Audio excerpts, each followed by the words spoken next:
नमस्ते, स्वागत है आपका एनालिटिका आयुर्वेदा चैनल पर।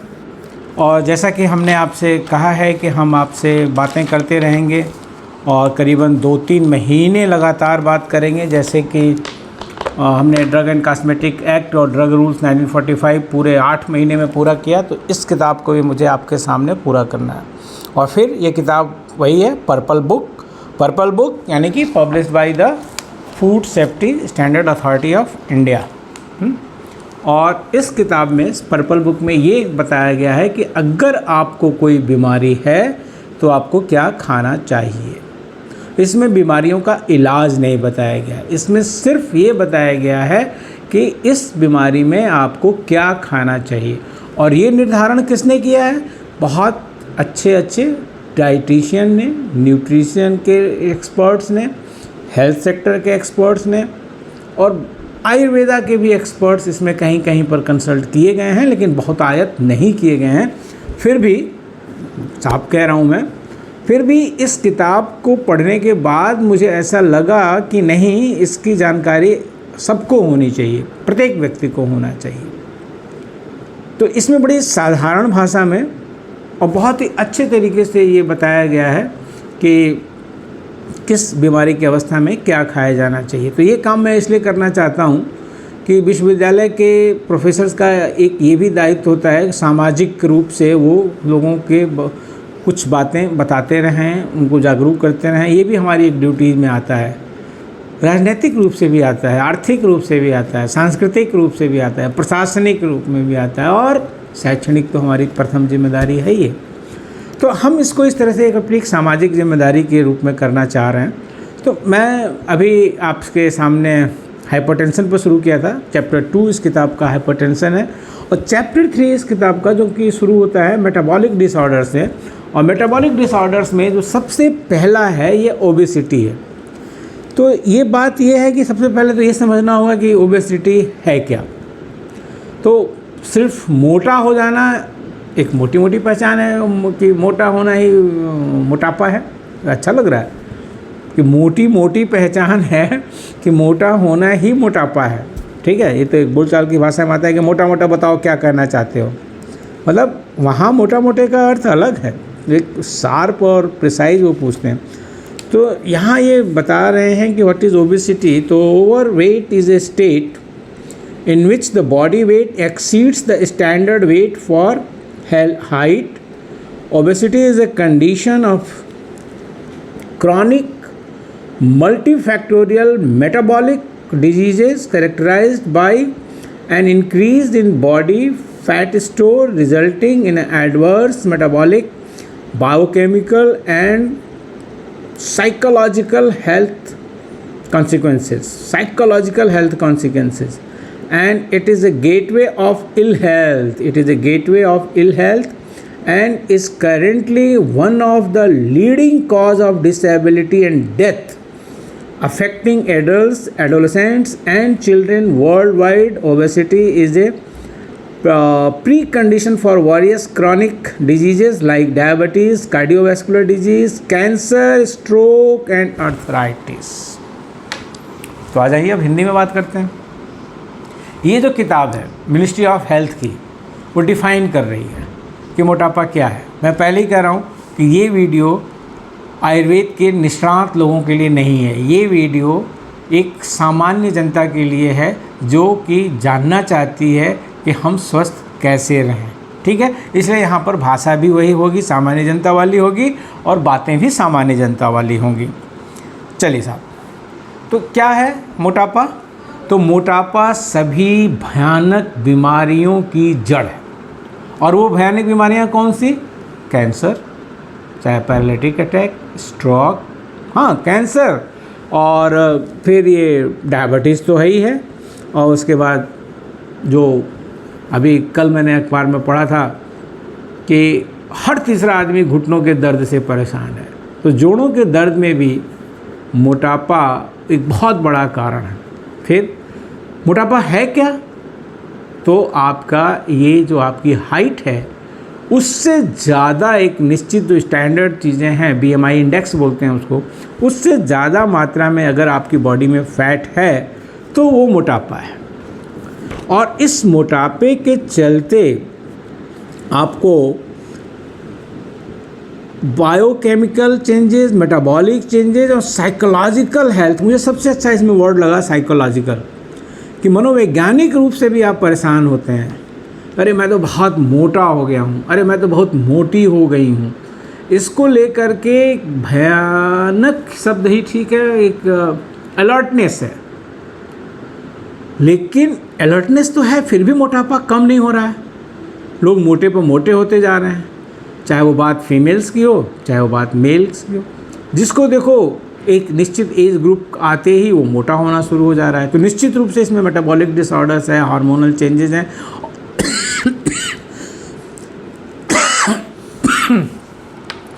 अब इसका क्या किया करें?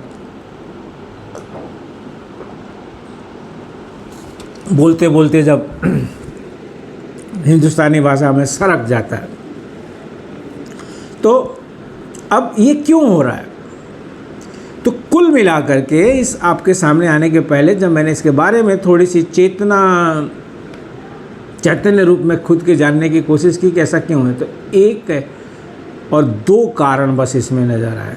वो हटा दीजिए, हार्मोनल और एज वाइज जो है उनको थोड़ा सा किनारे रखिए, या डिजीज़ के चलते जो ओबेसिटी हो रही है उसको भी किनारे रखिए।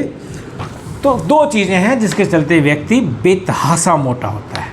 नंबर एक, गलत खाना खाने की चीज़ें वो खाना और अत्यधिक खाना जो नहीं खानी चाहिए, पहला। और दूसरा, आराम फरमाना। बहुत गर्मी है, बाहर नहीं निकलेंगे। अरे जाड़ा पड़ रहा है, कैसे घूमने जाएं? अरे बरसात हो रही है, मॉर्निंग वॉक में नहीं जा सकते। तो मतलब एक बहाना रेडी है कि बाहर फिजिकल एक्सरसाइज के लिए ना जाना पड़े, कोई काम नहीं करना है। क्रिकेट खेलेंगे नहीं, क्रिकेट मैच टीवी पर देखेंगे। फुटबॉल खेलेंगे नहीं, फुटबॉल टीवी पर देखेंगे। घर में बैठे रहेंगे। अच्छा, घर में है, बच्चा है तो मम्मी पानी दे दो, बड़ा है तो सुनती हो जी पानी दे दो, और नहीं तो सुनते हो जी पानी दे दो। कोई उठ के एक कदम चलना नहीं चाहता। और ये जो एक है ना, लोग बड़े थोड़ा सा गर्व से कहते हैं मेरा बेटा बहू तो मुझे इतना मानते हैं, बिस्तर पर बैठे बैठे मुझे सब कुछ मिलता है। अरे मेरी मम्मी तो मुझे इतना मानती है कि मैं तो डिनर भी अपने बेड पे ही कर लेती हूँ या कर लेता हूँ। अरे ये दोनों की दोनों कंडीशन जो है ना आपको बीमार कर रही हैं, ये ध्यान रखिए आप। फिजिकल एक्सरसाइज बहुत ज़रूरी है, बहुत ज़रूरी है। और ये सब चीज़ें मैं खुद के अनुभव के बाद भी बोल रहा हूँ। एक समय था जब मोटे हुए और अब थोड़ा ठीक ठाक है।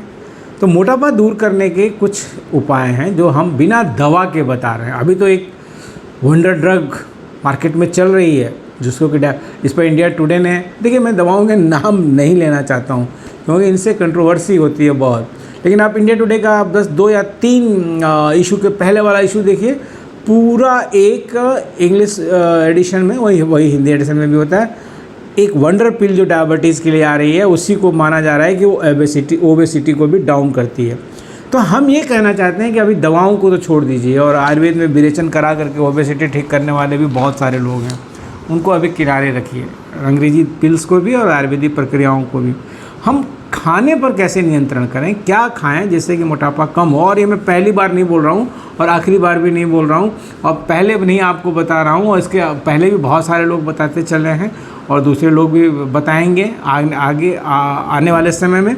लेकिन हम जो कहना चाहते हैं एक ऑथेंटिसिटी से, ऑथेंटिसिटी मिनिस्ट्री ऑफ हेल्थ की, food safety standard authority of India की और पर्पल बुक की।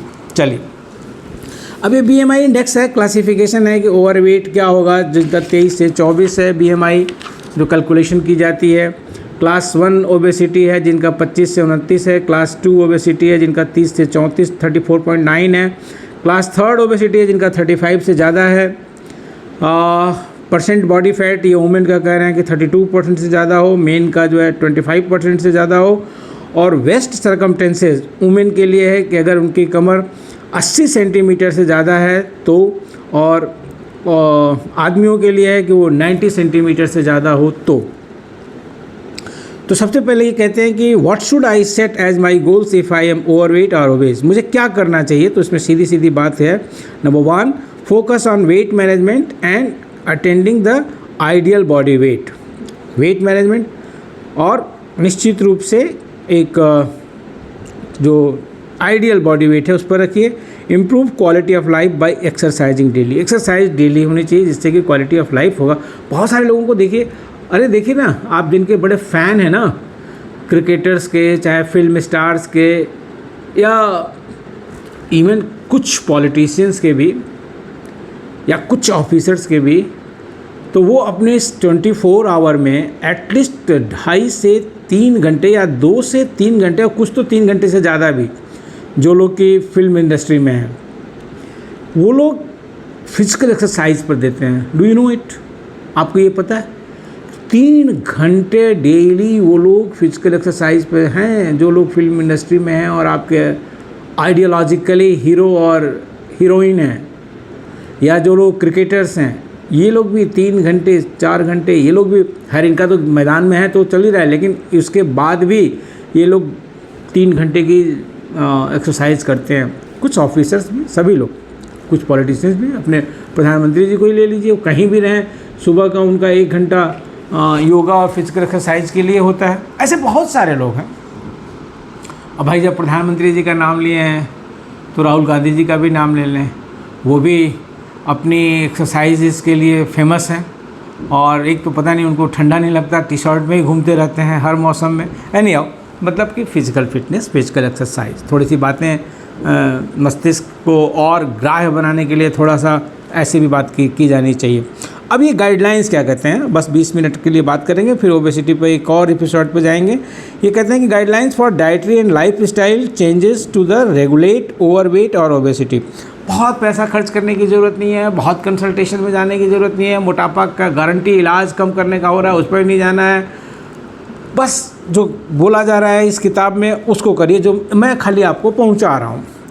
नंबर 1 ये कहते हैं कि consume whole grain in rationed amounts. तो होल ग्रेन किसे कहेंगे, यानी कि भाई आटा चालना नहीं है। Whole grain contains all edible part of the grain and are high in the soluble and insoluble fibre. It thus regulates the absorption of the carbohydrates, carbohydrates के रेगुलेशन को कम करता है। ये आपको भूख जल्दी से, ये कि भूख ख़त्म हो गई, सैटिस्फैक्टरी सेंटर को एक्टिवेट कर देता है। और अगर आपने होल ग्रेन खाया है तो पेट आपका धीरे धीरे खाली होता है, जिससे कि आपको भूख कम लगती है, क्योंकि ये कहते हैं कि prolong gastric emptying time and slow nutrient absorption. और इससे ये भी होता है कि आपके बॉडी में एब्जॉर्प्शन का रेट कम होता है, एंड दस highly beneficial in reducing the overall calorie intake during the day. अगर आप इस तरीके का खाना खाते हैं जो होल ग्रेन खाना है, जिसमें से कुछ चाला नहीं गया है, कुछ निकाला नहीं गया है, तो 2-3 फ़ायदे आपके लिए हैं।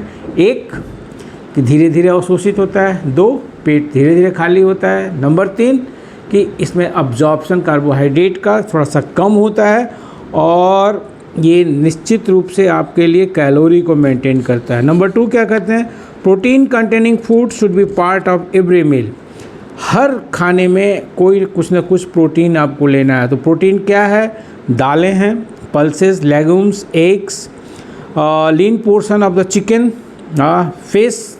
आज ही पता चला कि चिकन सबसे सस्ता होता है और मटन सबसे महंगा होता है। आज हमारे स्टूडेंट्स ने बताया ऐसी बातचीत में कि 2 गुना 3 गुने का फ़र्क होता है चिकन और मटन के रेट में, मुझे नहीं मालूम था। सो तो choose protein from any of the protein choice in every meal of the day, and these foods improve satiety and thus helps in the portion control. The purple book और आगे कहती है नंबर 3 पे कि raw vegetables should be part of every meal. हर खाने में दाल है, मतलब जैसे कि होता है ना कि बहुत सारे लोग दाल शाम को नहीं खाते हैं। आप अगर दाल शाम को नहीं खाते हैं तो उसको किसी और प्रोटीन से सब्स्टिट्यूट करिए। फिर ये क्या बात हो रही है कि raw vegetables should be part of every meal. Raw पकाई हुई नहीं, vegetables raw salad from form should be part of every meal. Fibre contents in the vegetables gives an early सैटिस्फैक्टी, बस बात वही हो रही है कि जल्दी भूख की वो मिले, शांति मिले, वो लग रहा है कि नहीं खाना ही खाना है. And also slow down the absorption of the carbohydrate from the meals and thus reducing the spike in blood sugar level. ये एक अलग बात हुई. Healthy snacks as a fruits and the nuts, और नट्स हमेशा खाना चाहिए. अगर आपके क्षमता है तो ज़रूर कोई ना कोई नट्स खाना चाहिए. होल फ्रूट्स जो सीजनल फ्रूट्स हैं उनको लीजिए. And the defined portion of the nuts जैसे कि आलमंड है, वॉलनट है और पिस्ता है. And should be consumed between meals. The portion size should be considered while choosing the fruits and the quality in which it is consumed. Quantity and the quality both. और eat healthy breakfast high in protein dietary fibres every day and gate adequate sleep. यही तो मुश्किल है आजकल. कौन 7 घंटे तो कोई सोना ही नहीं चाहता है. सबको मोबाइल चलाना है. हाँ, एक ये भी भाषा है, मोबाइल चला रहा है. अब मोबाइल में क्या चला रहे हैं पता नहीं क्या चला रहा है. और अब तो स्टूडेंट्स को देखिए ना, पूछ रहे हैं मोबाइल में देख रहे हैं तो पूछते हैं क्या देख रहे हो, कहते हैं रिसर्च पेपर देख रहे हैं, रिव्यू पेपर देख रहे होते हैं. और देखते क्या रहते हैं मुझे तो नहीं पता क्या देखते रहते हैं, लेकिन आजकल कुछ ट्रेंडिंग है वही देखते रहते होंगे. लेकिन हाँ, रिसर्च पेपर और रिव्यू पेपर भी ज़रूर देखते होंगे. सो शंका नहीं की जा सकती, जो बच्चे ने कह दिया वही सही है. तो ईट healthy breakfast high in protein and dietary fibres. क्यों भाई? तो adequate sleep is the required for regulating the body metabolism. About 7 to 8 hours of sleep per day is needed to maintain a good metabolism. Involved with the 45 to 60 minutes of the physical activity every day. Combination of the aerobic and the resistance training is the recommended. हाँ, resistant training जो gym में कराया जाता है. तो आज के लिए मैं बस इतना ही करता है, या थोड़ा सा और चल सकते हैं, लेकिन नहीं, छोटा छोटा ही ठीक रहेगा. कल मतलब अगले में जब भी कल आएगा तो हम ओबेसिटी के बारे में जो अक्सर सवाल पूछे जाते हैं कि what are the causes of the obesity, तो मैंने बताया कि the 2 most important causes are the bad dietary habits and the insufficient और lack of the physical activities. Then है what are the healthy consequences of the obesity, can childhood obesity be prevented. ये सारे सवाल अब अगले में लिया जाएंगे. How much physical activity should one indulge in the reduce the obesity, and what is the recommended fluid intake in obese people on a daily intake, what is the ideal calorie intake, और फिर कुछ myth and facts वो भी अगले पे ही लेंगे. ये है कि skipping meals will help in weight loss, जवाब अगले एपिसोड में. फिर एक है कि exercising is better than the dieting for weight loss, ये भी अगले एपिसोड में. Combining resistance training and the aerobic activity leads to the weight loss. तो ये सारी अच्छी जो की बातें हैं ओबेसिटी से संबंधित, वो हाँ, इसको अभी थोड़ा सा चलना पड़ेगा. इसमें क्या पेज नंबर है ये? मुझे लगता है कि ये फिर डायबिटीज़ पर आ रहा है, लेकिन अभी हमें ओबेसिटी पर 20-20 मिनट के 2 एपिसोड और करेंगे. और आज के लिए इतना ही. प्रोड्यूसर मैडम 20 मिनट हो गए कि होने वाले हैं? हो गए. अच्छा ठीक है, 2 मिनट तो चलता है ना. हमारी प्रोड्यूसर मैडम ऐसी हैं कि जिनको आप परिचित हैं, तो इनको वेट घटाना नहीं है, इनके लिए उल्टा है, इनको वेट बढ़ाना है.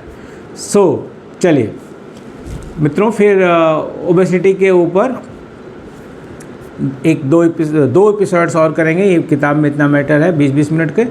मैं फिर से दोहरा रहा हूँ, ये एकदम सामान्य जन के लिए है, आयुर्वेद के एक्सपर्ट्स के लिए बिल्कुल नहीं है. आपकी प्रैक्टिस पे भी ये कोई असर नहीं डालने वाला है. एक जागरूकता होनी चाहिए, हम उस जागरूकता की भी बात कर रहे हैं. तो इसको जन सामान्य तक पहुँचना है. और फिर अगले 2 एपिसोड और ओबेसिटी पर. नमस्ते. संतुलित रहिए, वजन से भी मन से भी.